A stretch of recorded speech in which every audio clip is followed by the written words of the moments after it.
All right. Real quick. We're going back to 5 games this week, folk. But I do want to point out to people, I had to look, and so did Kev, when we were checking out the spreads for this week. If you are a man like Kevin, who has a significant other who likes to do things during the fall, this is probably the Saturday to think about going apple picking or going to a birthday party, because that's what I'm doing this weekend while Kev has the responsibility of being the ball knower. It is unfortunate. This is my first free weekend to watch some football, and the slate. It's the cupcake slate. Yeah, it's not.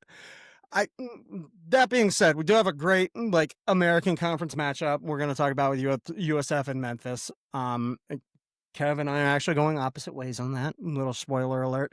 Ole Miss at Oklahoma. I think those teams are both fighting, and we'll get into it. Missouri at Vanderbilt. Chef's kiss. Great game. Again. But let's get into it, Kev. Do you have any, before we do that, do you have any other notes, Kevin? Just note that we're restarting the post-week throttling cumulative records. We're going to pick things back up just to show you guys that if we do turn things around the second half, show you guys how nice that's looked. But yeah. That's right. Look, we don't give up, okay? And you know what? I know there's a lot of those Reddit pages that like to come at us and everything. Come at me more. Hold me to a higher standard. That's right. Okay, let's get into it. Starting with the Rebels going in to Oklahoma to take on the Sooners at Norman Memorial Stadium. Kev, did you want to lead this one, or am I leading it? I can't remember. You're leading it, big dog. Oh, shit. Okay, well, I think I didn't get it right then. I thought I was leading another game, but hold on. I can talk about it. It's all good. All right. Ole Miss at Oklahoma. Rebels going in and playing a competitive Sooners program at Memorial Stadium. All right. Currently, right now, Oklahoma is being given a 55% chance to win this one. And the more I look at this matchup, I really do think that is just a result of being the home field advantage. Okay. Hold on. Yeah, all right. In the loss to Georgia, what? Go. You want me to say some stuff here? No. I have shit written down. Let me talk. Okay. Stop swearing.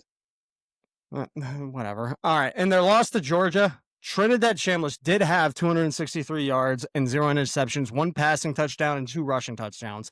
I don't believe he was the problem. In fact, I'd go so far as to say in that game against Georgia, if they played that game 10 times, they win it 9 out of 10 if they just keep playing throughout the fourth quarter, okay, as they don't lose the steam during crunch time, and that's what we saw.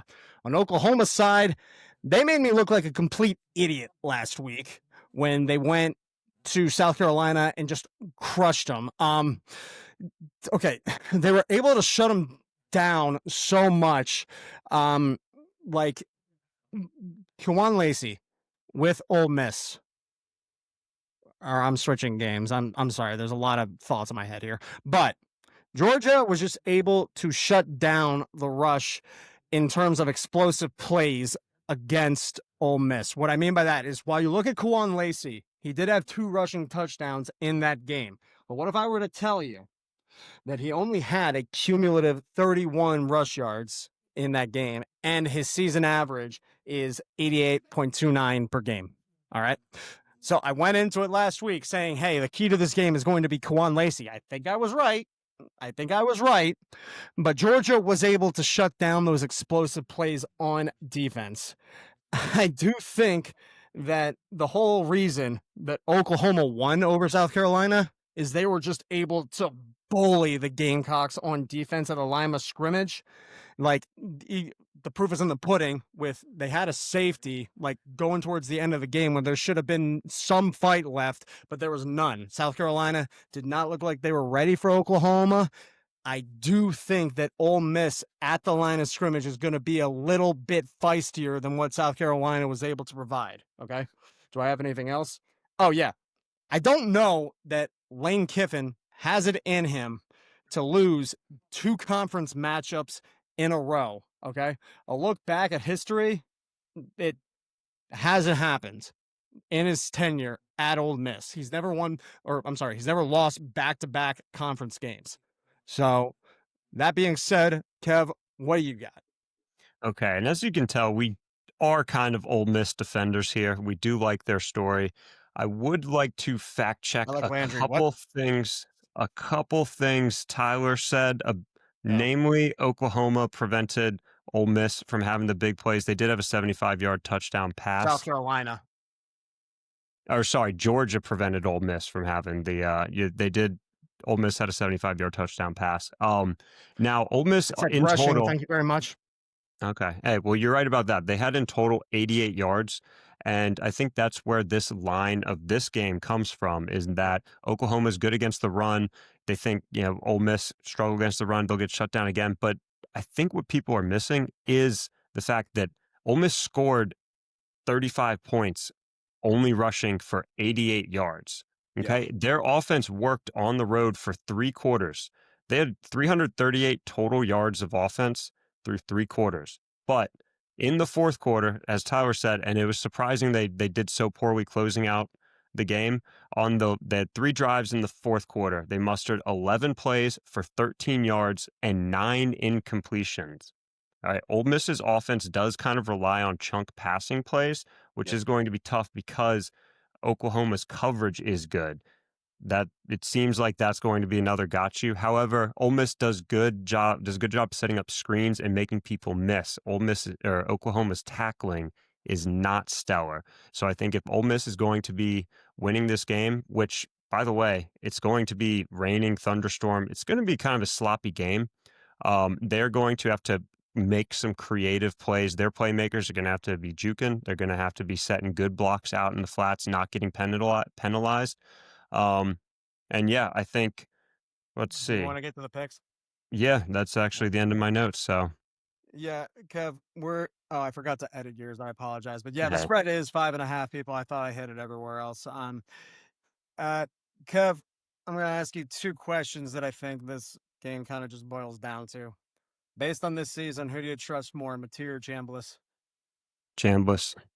Okay. Do you think that Oklahoma's rush defense is as good as Georgia's? Yes, I do actually. I All think, right. yeah, You think Oklahoma's going to be able to stop them on the rush as well as Georgia did?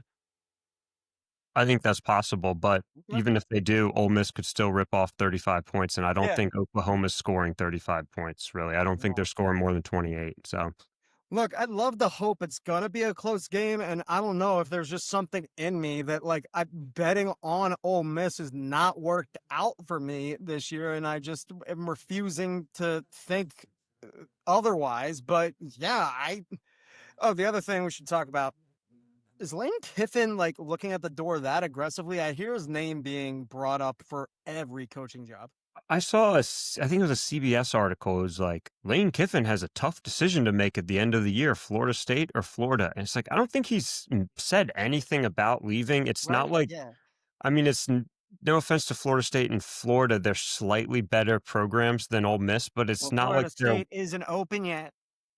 yeah, true. Actually, Florida State did just say that they are supporting Norvell through the remainder of the season. Which So, and which that's, I'm gonna copy a take I heard online. If you have to go out and say everything's fine, we're fine, then it's not fine. I'd agree with that. Yeah. Yeah. Okay. I'm sorry, I Did cut you you have a off. What were you second saying? question? Yeah, I asked you the Chambliss, Mateer, and then the rush Oh, defense. yeah, yeah. Did you have a third question? Did I have a third question? All right, then let's get to the next game. Okay.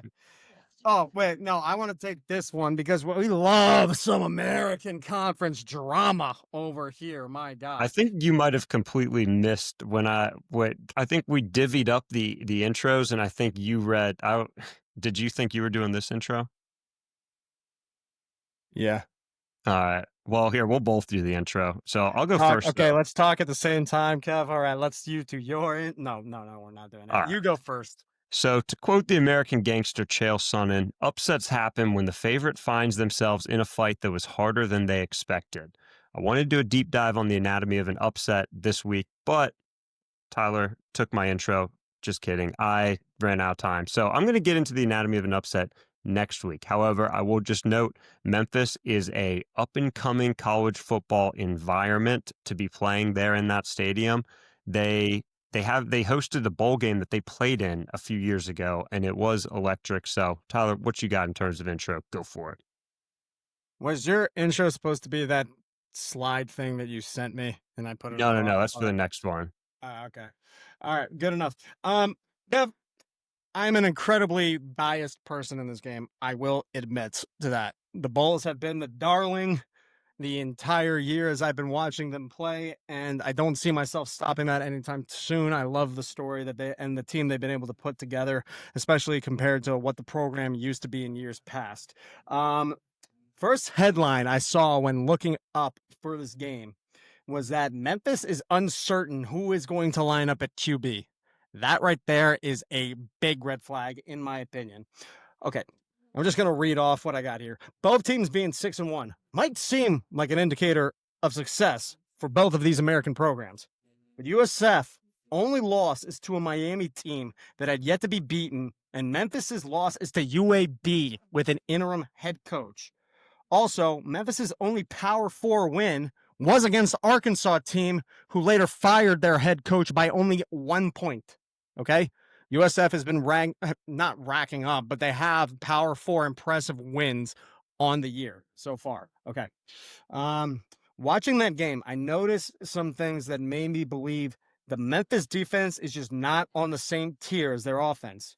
You had some poor coverage in the backfield, some lackluster rushing the QB efforts, and also just like bad tackling instincts. That's one thing I noticed that they just were not ready for in this game. And you look at that, how that game progressed, and it's clear that if Arkansas doesn't make some dumb turnovers, the entire game changes. So right there, I think that there's almost a world, like a very close parallel dimension to ours, where Memphis's only impressive Power 4 win is wiped off the board. Now let's check on the numbers for the Bulls. They got 38.2 points per game, and they have 471.3 yards per game with an almost even split between passing and rushing. So, Kev, I'm telling you that I think the Memphis defense has some holes. I'm also telling you that I think that USF likes to put up big points. You know what that means? And it's an American Conference game. You know what that means, Tyler's picking? The over. I revealed the points. I thought I switched up the animations there. God damn it. No, but Hey, Jesus could walk on water, so God didn't need no dam. And another thing, Memphis lost to UAB last week after their starting quarterback got hurt and exited in the first quarter after the first drive. It came down to a goal line stand. Hey, to their credit, they lost, but it was on the road. Memphis at home since 2018, I believe. They're 30-6 at home. They do not lose at home. I think this USF team is Johnny be good lately, but you are forgetting they have not. Let's just go through and look. They have played South Carolina State, Charlotte, FAU. I mean, yes, they did beat an SEC. They beat an SEC team who fired their coach. That was your knock on Memphis. What? They lost to Miami. Wait, no, back up. How is that not a knock on Memphis? Yeah, but USF did as well. What? USF did as well. USF's most impressive win is against Florida, and Florida fired their coach, correct? Yeah, but it was by more than 1 point. Okay, if we're getting in a win's a win, your talk on them having they have a great offense. They put up 12 on the road in Miami. We'll see. USF put up 63. USF put up 63 on the road against North Texas, my friend. Thank you very much. But no, I didn't look. I got a soft spot for these games. The over in the crazy high overs have been doing well for me. I hope for chaos, and I hope that it's not going to be a very defensive game. I don't think it will be. Just that's how these things play out. But yeah, all right. Well, Kev, you're more confident than me. Last counterpoint, North Texas, the team that USF put up 63 on. North Texas gave up 59 points to Washington State. So who almost beat Ole Miss. Okay, all right, fair. But We'll see. They also gave up 45 points to Army, 55 points to SA. Wait, how many points against UTSA? Actually, hey, you know what? To our viewers at home, I'm sorry. I was reading the points total incorrectly. They scored 59 points on Washington State. I'm sticking with my pick. Let's go Memphis. Yeah, wait, Kev, I feel like we need to be against each other for every pick this week. That's It the does only bring way. out the best and the It worst. does. Look, if one of us, 'Cause no, because the two outcomes are one of us is successful and one of us isn't, or we're both kind of successful. True. Yeah. And when you're saying stuff I agree with, like I'm just like, all right, but the second you say something I don't agree with, then I'm very critical and trying to catch. So anyway, should we Yeah, go to our next game? okay. Well, Yeah, you ooh, did forget to put the slide in. God dang it. wait, I did. Yeah. Hold on. No, I didn't. Wait, this slide, Yeah, right? yeah. That Okay. was probably the intro to the anyhow. Well, I thought it was okay. My bad. Whatever. What do you got with this? Go. So any UFC fans here, they'll know Nate Diaz's famous call out to Conor McGregor. That Conor McGregor, in this case, it's Missouri saying to Vanderbilt, "You're taking everything I work for, mother. Beep. I want to fight your feet." And yes, that's how I think Missouri must feel about Vanderbilt right now. Another yellow and black team that was fair to Midland at best throughout the years, and all of a sudden, Missouri put together an 11-3 season last year. Yeah. Vanderbilt was 7-6. No one's been talking about Missouri. Everyone's talking about Vanderbilt because they lost to Alabama 30-14. Missouri only lost to Alabama by 3 points. This Vanderbilt team, if last year's anything to go off of, which Tyler, we have said many times it is not, but for the sake of, because it proves me right, I will say Vanderbilt could still finish 7-6 this year, and I think that's more likely than them beating Missouri on Saturday. That's all I got. Okay. Actually, wait. Yeah, the only other thing I have is a note about these SEC matchups. Have you ever seen the bighorn sheep crashing into each other, like on top of a Oh mountain? yeah, I And have. Those are that's what awesome a videos. lot of these just like, let's take another one-loss ranked SEC team and throw them at each other. Hmm. Losers probably out of the title race. Like, it's kind of interesting. It is, and look, man. Kev, I also have to say I am fired up on Vandy right now because I watched 3 episodes of that Netflix SEC series before the show started, and one of the episodes detailed their upset against Oklahoma, where they threw the goalpost into the river, and yeah, so I'm But high don't you on mean them. I'm high on Alabama? them. Huh? Don't you mean Alabama? No, you're thinking of Tennessee when they beat Alabama. Oh, but Vanderbilt beat Alabama last year at home. Maybe it was Alabama, and I'm getting mixed up. Anyway, okay, Kev, I'm just so happy to watch this game. This is like, the whole narrative around this game is how we have 2 programs in the SEC that in the past have not been able to compete at the higher level, but now they got these 2 coaches that have just completely changed the culture around everything. They've taken advantage of NIL and transfer portals in the right way, and now we're seeing a Missouri and a Vanderbilt ranked matchup that's going to be incredibly competitive. They're playing in Nashville at First Bank Stadium. It's only a 7-hour drive from Columbia, Missouri. I hope that those Tigers fans are making a drive to get up there, make this crowd a little bit more of a split so that it's just chaos. It's just a pick 'em. I am just excited to watch 2 awesome programs here. All right, but let's talk about numbers here. All right, let me talk about Diego Pavia, my guy, who is a Heisman contender Mm-hmm. in my mind, in my special brand. Right now, he is having 63 rush yards per game, so he's definitely one of the more mobile quarterbacks that we have. I think that's going to be leading to this game being more of a on the ground, especially when you consider the fact that Ahmad Hardy, the leading rusher in the league, is on the other side of the ball. Is he still after last week? I didn't check that, but I will after the episode, and I will not update anybody. Okay. He does have 15 pass touchdowns on the season, which does put him in the leading contention of the top. I believe he's in the top 15 for that one. I don't have the exact number. And he does have a good touchdown percentage of 8.2%.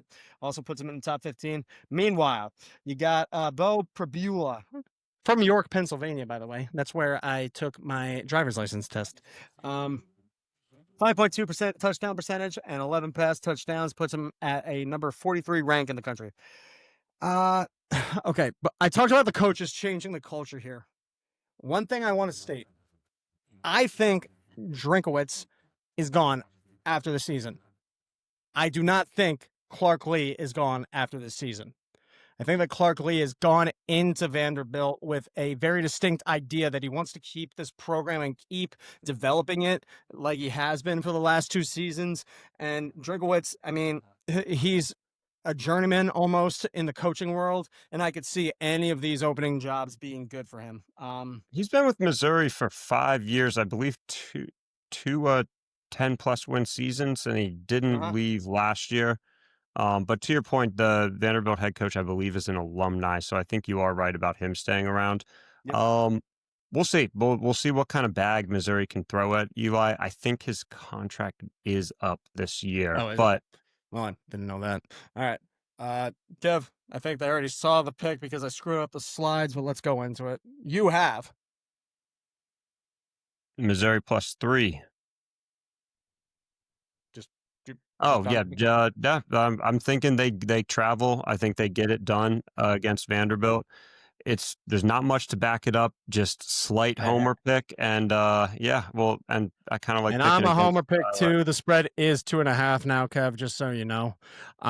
Yeah, it's not 3, folks at home. That's what it is on DraftKings. Kev, here's some ammo for you. Vanderbilt since 21, they're 7-13-0 against the spread after a win. Okay, I'll take it. That helps you. Yeah, look, I my confidence is low here just because at the end of the day, this is a pick 'em. You know what I mean? Like it truly is.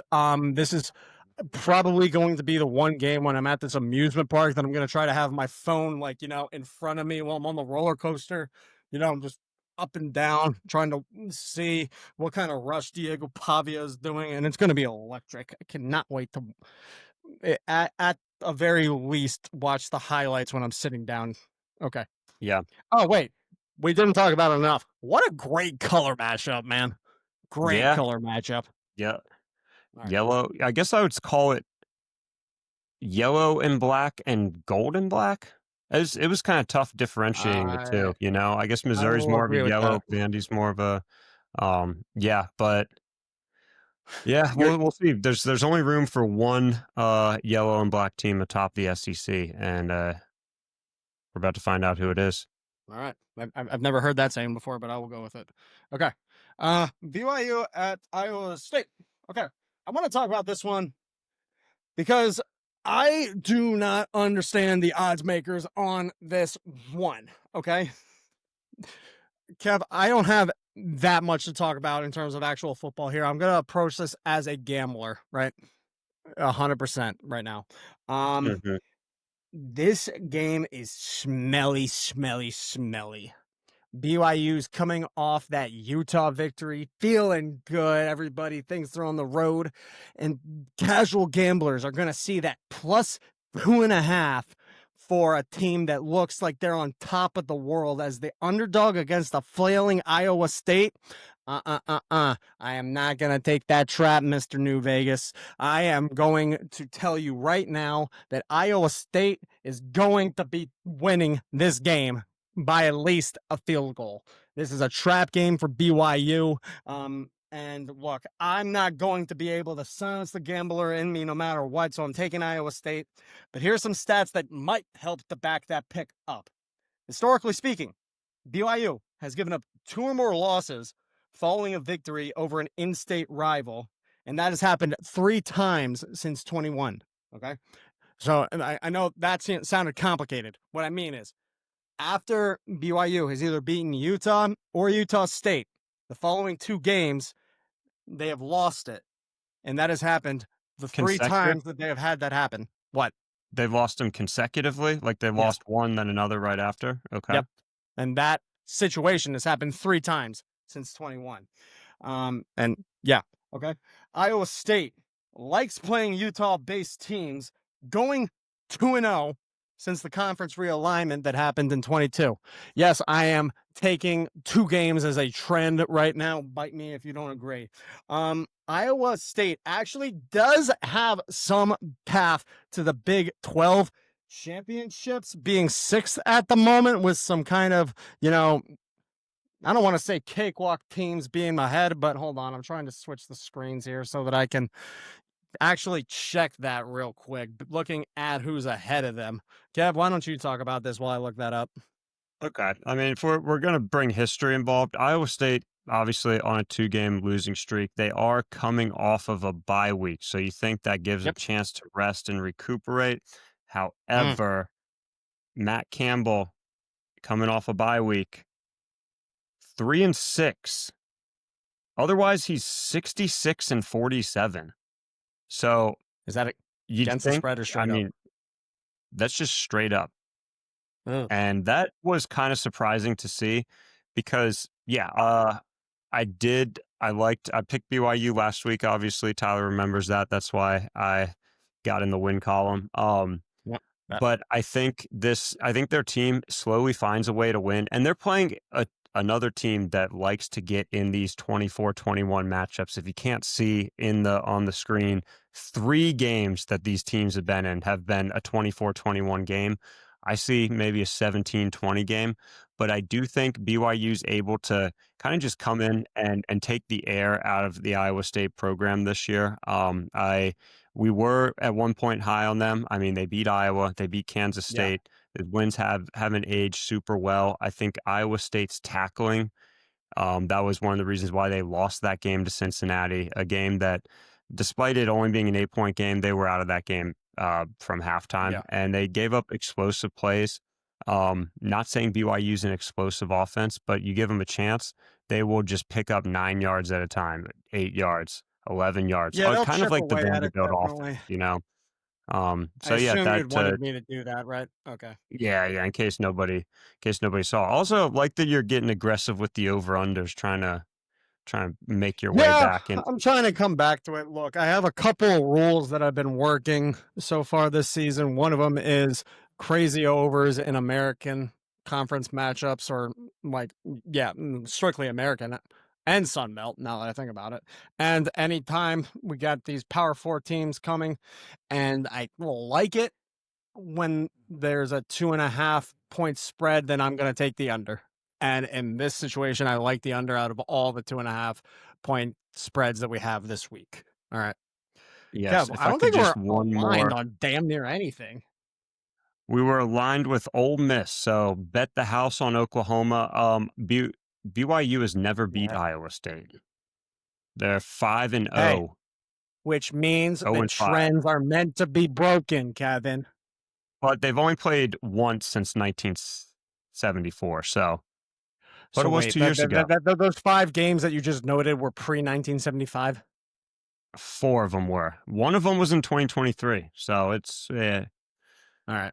Well, well, it doesn't I matter. still think Next game, please. look. I do want to stress this is a gambler pick for me, and I'm trying to listen to the gambler brain a little bit. I think this is smelly. Also, can you explain? Maybe you know this, Kevin. How does the ESPN predictor show BYU as a 54.2% matchup winner, but they're the underdog in the spread? It's a This big season's thing that so goes into weird. that ESPN prediction is the home Yeah, field advantage. I've noticed that time and time again. For NFL, for college basketball, college football, they do put a lot of props into home field advantage. yeah. And then they also put props into, I believe, defense more than that. So it's because ESPN has their own sports book. So I wonder if they are in No, disagreement with that's the thing. themselves. Like Yeah, they are. Yeah. yeah. I Cool. see you're probably doing all the research for me. I appreciate Yeah. that. All right, we Yeah, and got while one you were more game. talking, yeah, we do. Oh, But before you do that, hold on. I said I would research what the Big 12 odds are for good old Iowa State. I looked at the schedules. It's probably 1%. So more throw that one out the window. They're not really playing for much except for pride. Okay. All right. The SEC matchup of the week. Kev, I believe you said you had something. Yes, and this game here has some history to it. It is the reason why college football changed their overtime rule. Yeah. Now, if we can just think back to that game, I believe it was what 70, 68, something crazy like that. What I would like to bring up is that sorry, I'm going to pull up my notes here on this one because Go. the college football overtime rule change has been interesting to say the least. Let's see here. Well, you're bringing that up, Kev. I just want to bring my couple of takes to this. First of all, did you know that Brian Kelly worked in politics before going to football? Yeah, that he I did worked not on. know that. No. Yeah, he worked under a state senator and then for a presidential campaign, which is nuts. Another thing I have A&M. I don't know why, but I have a witch voodoo feeling that they're still gonna get 2 losses before the end of the season this year. I really do. Looking at their schedule, looking ahead, I think that there's going to be some spots that are going to be tough for them to come back from while I pull up their schedule. That's the wrong thing. My God, I have too many tabs open. I need to learn how to get my stuff figured out. See, I didn't swear there. Aren't you proud of me? I am pretty Um, proud of you. Thank you. That's when you say you're always proud of me, Kevin. Hello.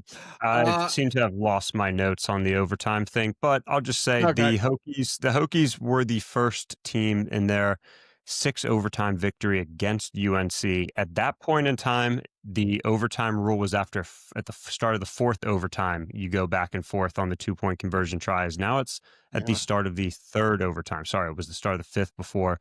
So they've been changing it up. I believe then after the Hokies and UNC played, Illinois found themselves in a 9 overtime game against Minnesota, maybe.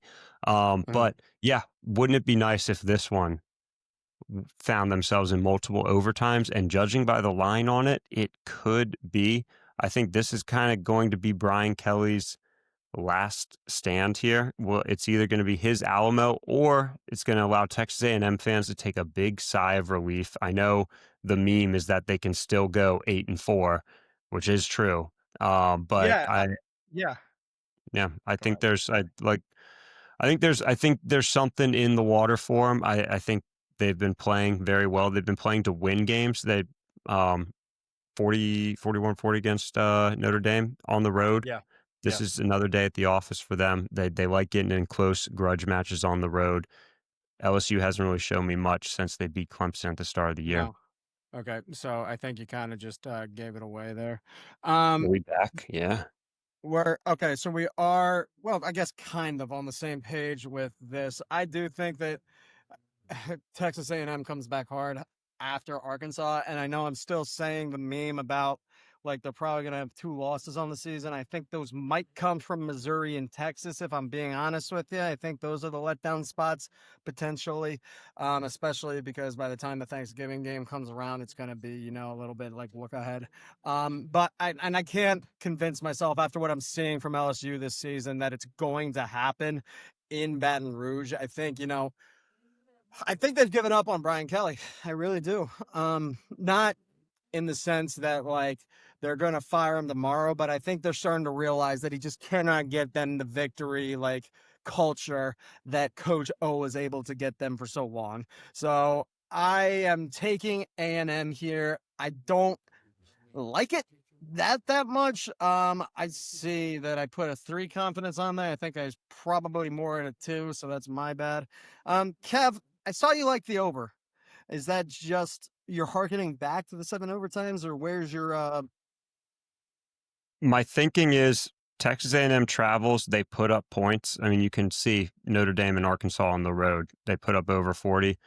Yep. LSU, like I don't think Brian Kelly's going to lay down and die here. I think he's going to fight. I think they're going to. This is also a Saturday night game in Death Valley, the Death Valley. It's the real Death Valley? Yeah, it's one of those where even though the fans might be kind of turning on Brian Kelly, you still show up.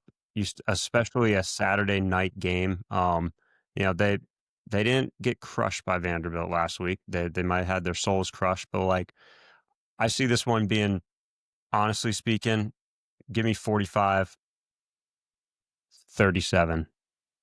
Okay, so wait, so why are you just taking the money line then? Give me 45-44. I'm taking the money line because I went even though you went worse, I still went 1-4 last week. So I'm just trying. This one seemed close enough. I would hate Yeah. for Texas A&M to win by 1. And You've heard me not saying a lot of stats this week, Kev. That's because I'm realizing the stats are just not working. So we got to go back to the basics. Just think well, about gameplay. if Just there is trust the one gut. thing though, last week we did very minimal research. Remember, last week was the no stats off the cuff, and that was That is true. surprising. But the other thing I will say about this week, I've picked, and I think you have too, picked with your heart, just Yeah. like who you think. Okay. And it's interesting that our hearts are so misaligned. Kev, we've known each other 10 years. We've always known that. Come on now. I know. All right. What do we got next? Oh, quick summary here. I actually did edit this out this week. So if anybody wants to check for accuracy, please do it this week, not the weeks before. All right. Awesome. Awesome. Oh, and then I'll edit this out because that's all we got. All right. Well, wait. Before we do that, and I'll edit this back again. Let's do like a thing where we intro it into like Jared. Okay. Okay. All right. And ladies and gentlemen, we have a Boys and girls. boys and girls, or other, which is a box you can check. We have a very special guest joining us for the Vibe Check Parlay. Please stick around, and if we do end up splitting that into a second video, please give it a view, give us a like and subscribe. But thank you all for watching our picks. Hey, thank you all.